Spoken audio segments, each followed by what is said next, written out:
Tonight on Let It Rip, the arrest of a pregnant woman for a crime she didn't commit, putting a controversial police tool back in the spotlight. Cops say they need facial recognition to get crooks off the streets, and human error is what led to the woman's arrest. But critics say it's racist and putting innocent people in jail. But first, the governor laying out an aggressive agenda for the rest of this year, and it covers a lot of hot-button issues like protecting Obamacare in Michigan. Republicans say this new tactic isn't needed. The debate starts now.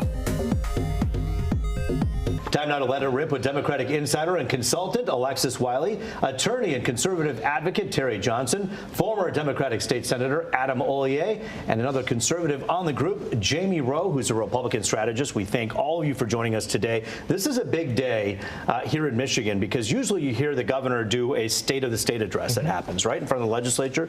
Today, she just popped out and said, hey, I'm at this restaurant in Lansing, and I'm here to set the agenda for the next half.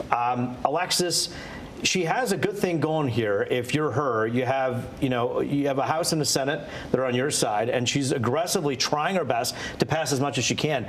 What is this about codifying Obamacare into Michigan law? If people need Obamacare, can't they just get it right now as it is? You know what, I think first, kind of going back to what you said, I think it's really important to see that we have a governor who has really taken advantage of the majority that she has, making sure that we're actually passing legislation that directly impacts people's lives. Healthcare couldn't be more personal. So I think it's really important that she's making sure that here in Michigan it's protected, regardless of what happens on the federal level where things go. She's making sure that if you call Michigan home, your healthcare is prioritized and it's protected. So I think that what she's doing is really exciting. All right. So, Terry, you and I talked earlier when we were booking the show, and you said, what's the point? I mean, you basically are, if you need Obamacare, if you want to sign up for ACA, you can do so.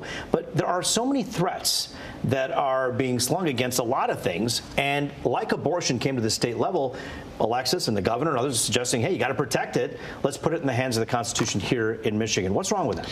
There's a lot wrong with it. I mean, if you look at it, first of all, who's going to pay for it? Again, they never talk about that. The other part of this is it's going to drive lots of businesses out of Michigan. It's going to do just the opposite of what she wants to happen.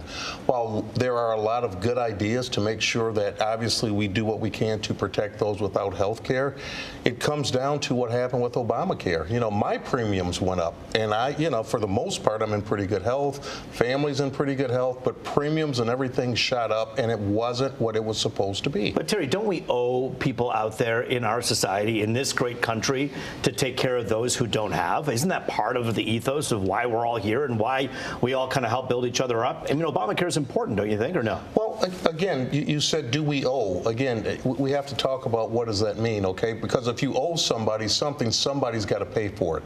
And the question becomes, how does that work? Who does it impact? And I'm here to say this is going to drive businesses out of Michigan because they're not going to come here. Healthcare is a basic right.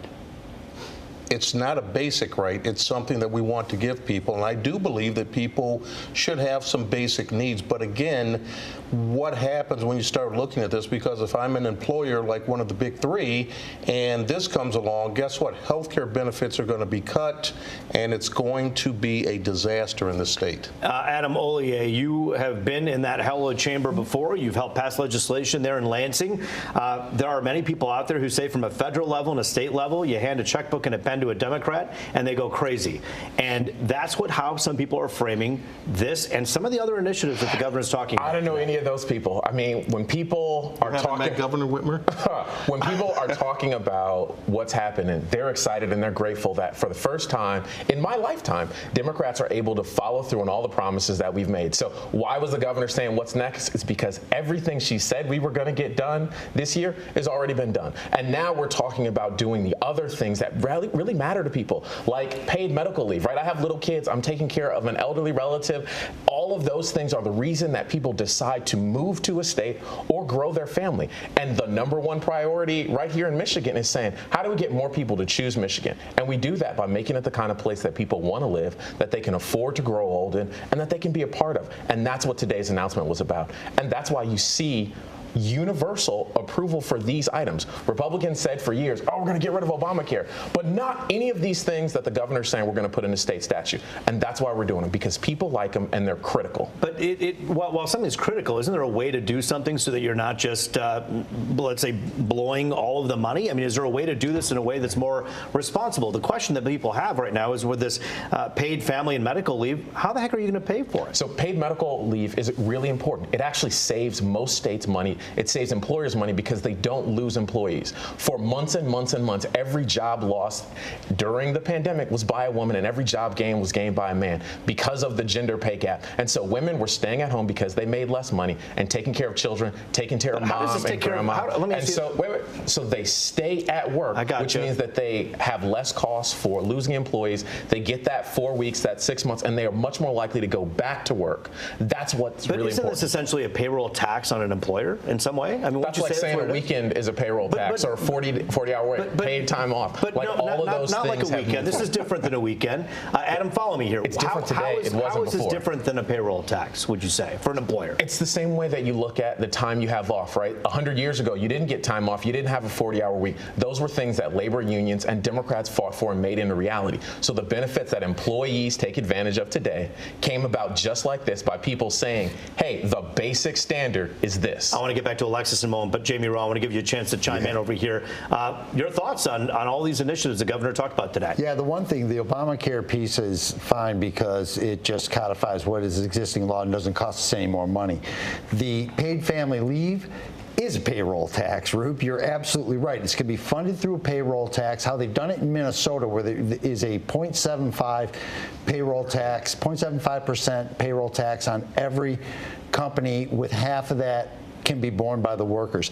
That plan that is going into effect, that Minnesota itself says is going to be $200 million in arrears this year, and the government agency has the right to raise the tax to meet the benefits. So basically what we're going to do, if we do it in a similar way as Minnesota, is you're going to empower an unelected bureaucracy to raise your taxes to meet benefits that government can't afford.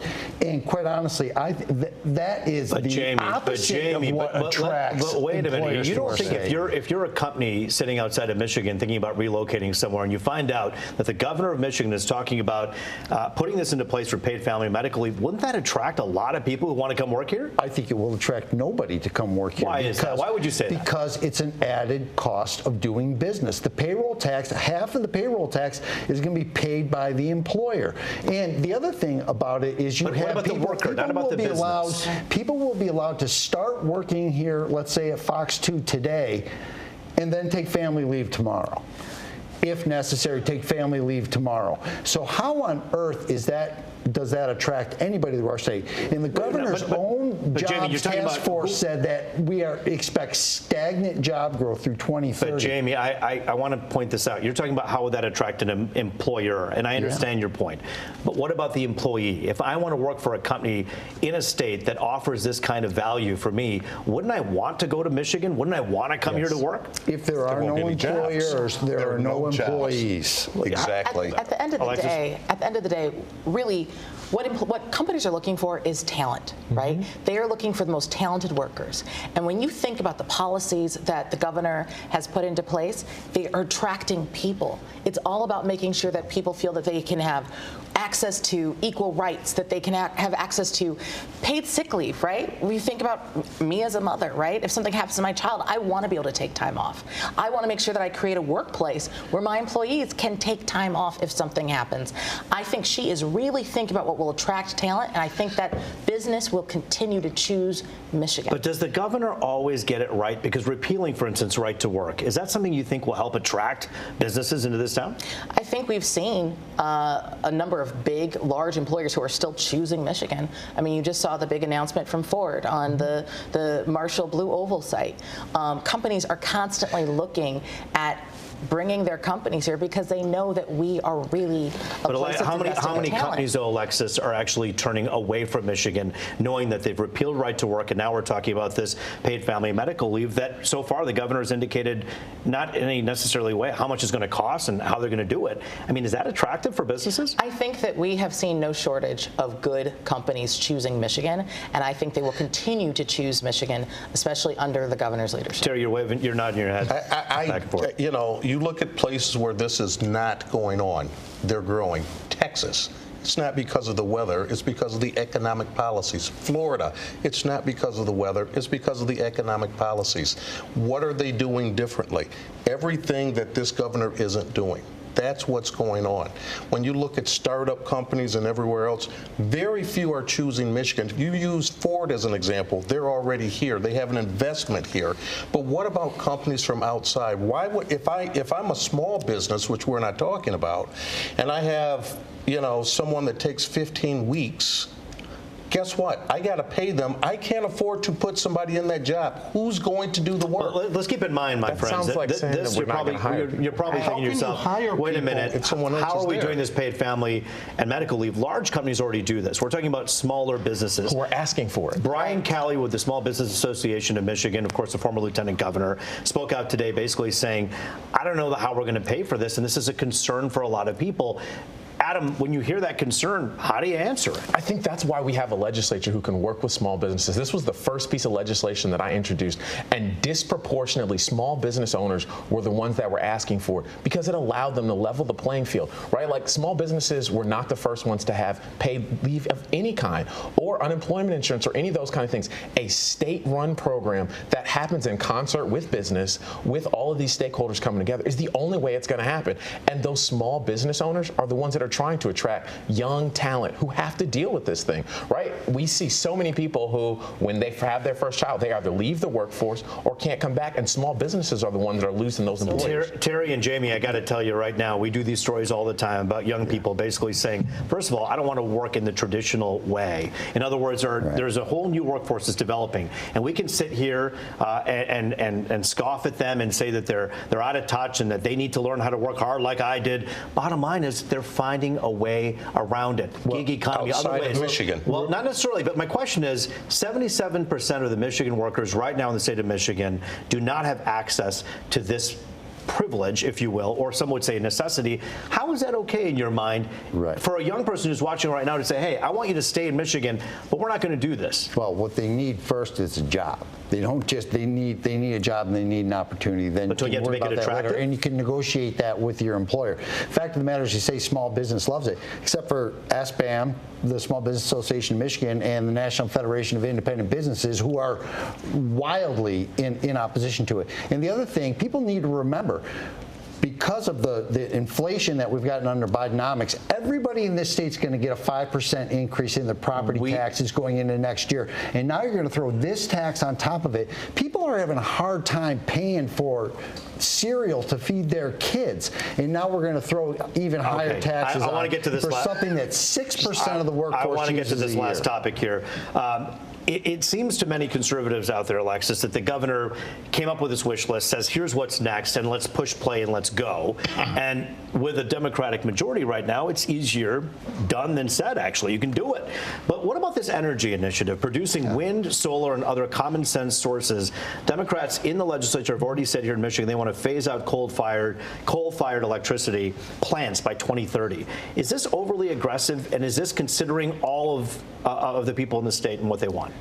It's absolutely the right thing that we need to do. We see what's happening with these extreme weather events. We know what's happening with climate change and with the environment. It's the move we have to make.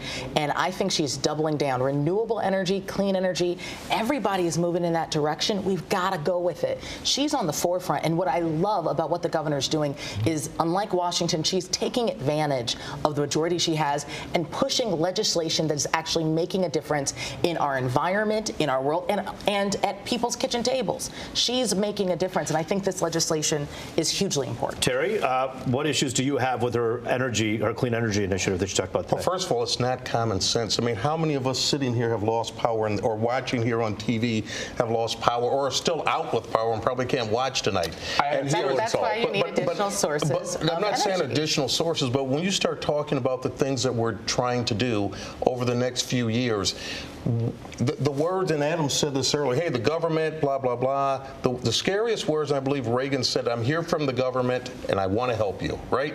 That's the first problem. Let the people come out and do what needs to happen. Let the economic geniuses come out and see what actually works. We're pushing Adam, electric do you trust cars. the economic geniuses rather than the smart people in the legislature? Who do you trust here? I think we're both working in concert. So what are the industries that we're bringing to Michigan? Battery technology. We're bringing the folks that are necessary to do it. Terry was talking about power outages. We got solar installed with some of the programs that our state and the federal government have been working to make that more possible, which has made power more reliable. And the more we build batteries in Michigan, the better our infrastructure is going to be, and the better we're going to be able to build on all of those kind of Thank you for your things. time. Jamie, I'm sorry we're out of time on this segment here on Let It Rip. Jamie, I want to thank you for your time today. Always good to see you. And for our whole panel, we say thank you. Still ahead, facial recognition technology is front and center. An ongoing debate following the false arrest of a pregnant woman in Detroit. Her lawyer blames the technology. We're debating if it's necessary as a police tool or if it's just got to go. That's next.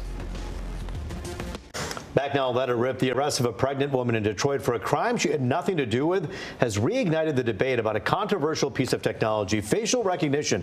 Joining us on this debate is retired Detroit Police Assistant Chief Steve Doland and also Eric Williams, an attorney who works with the Detroit Justice Center. All right, let's talk about this. We have a situation where you have this mom, Portia Woodruff, who's sitting in her house. She gets a knock at the door, and the next thing you know, with her kids right there, police arrest her, and a lot of people are saying it was because of facial recognition. Eric, this is a problem, right? Well, I mean, it's difficult to know how often it's happened because reporting requirements are kind of loose.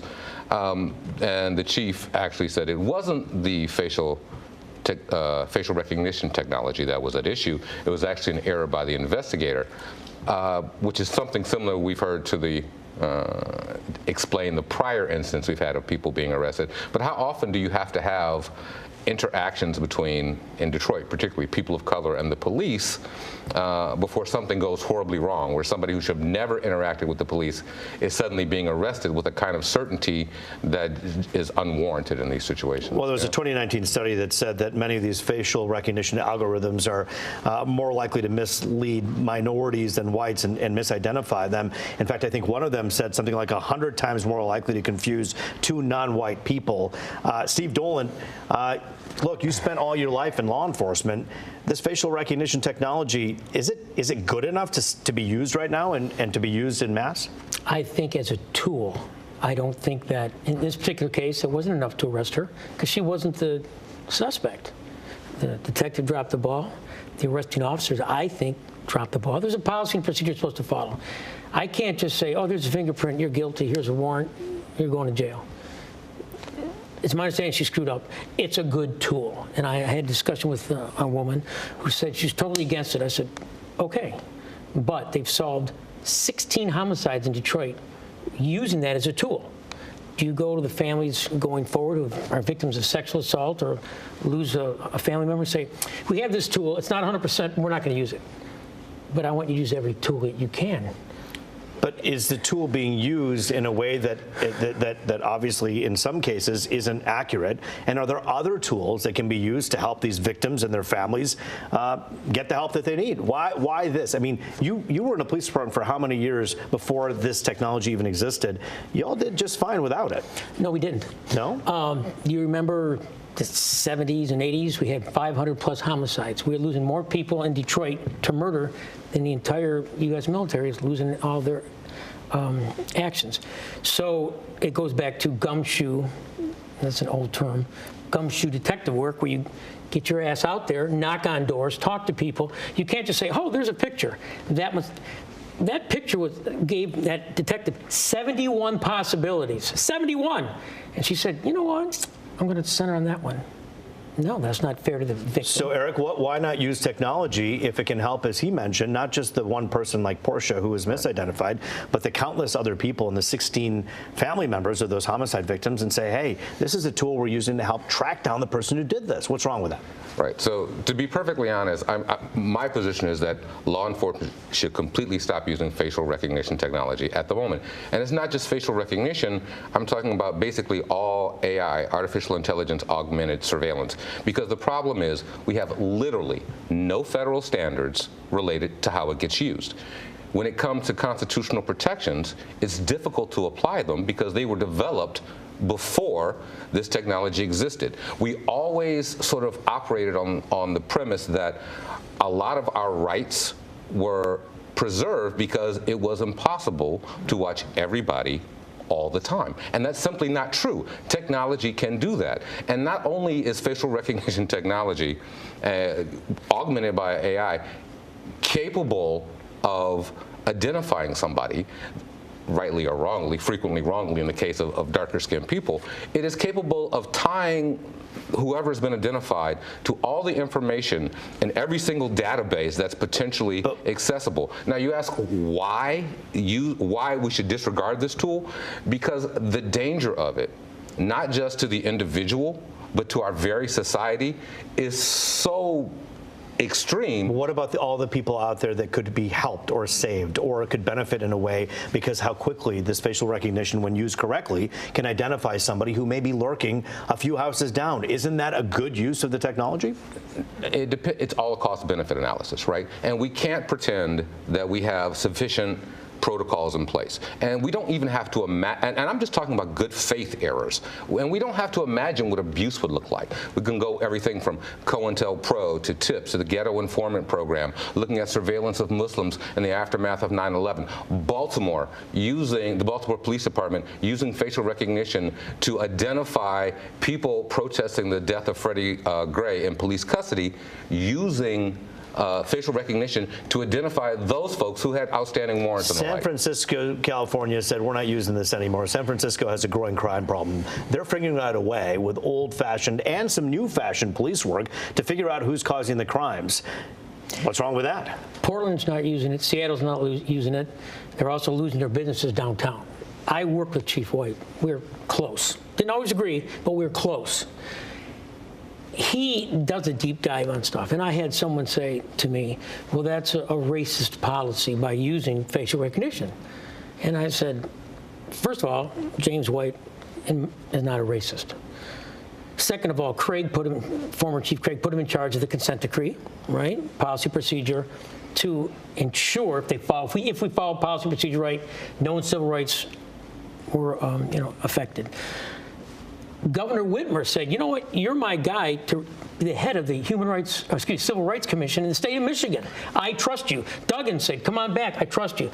No one's saying he's racist. People are saying that the facial recognition may end up being a tool that unfairly treats black people. And if you're Portia Woodruff and you've had your children witness you being arrested, you're not looking at facial recognition the same way. You can see why, right? She got screwed. She's going to sue. She's going to win. She deserves. We're held to a higher standard, and we dropped the ball big time. And the standard is this: I have the right to take away your freedom, and that's a huge responsibility. Yeah, it is. And Detroit police, in this case, well, several cases, have dropped the ball major. And I totally understand why people are so upset. I get it. And that poor woman and those kids are going to be traumatized the rest of their lives. So what do we do?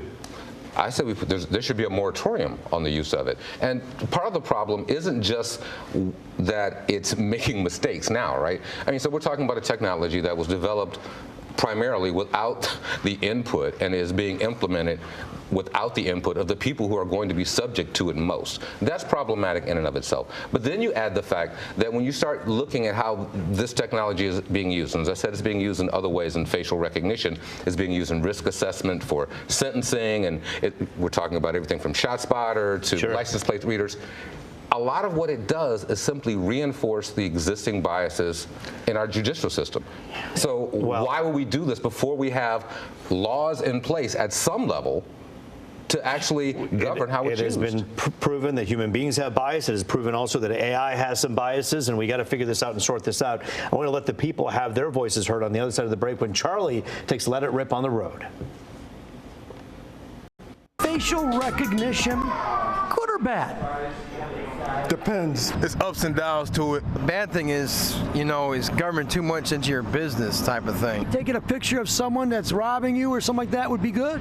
Yeah. I think it could be beneficial, but at the same time, it scares me to know how much data and information is being taken from these facial recognition software, like what they're doing with it. Looking to lock up people that's doing bad things, I understand that, which is a good thing. That's a positive. I'd rather have it where they're validating a criminal rather than searching. Detroit gonna do whatever they want to do anyways. If we're using it for good purposes, I think it's good, but we also can't control when it's not being used for good reasons. Some people say it doesn't work so good with black people. White people, they get them all the time. Black people, they don't.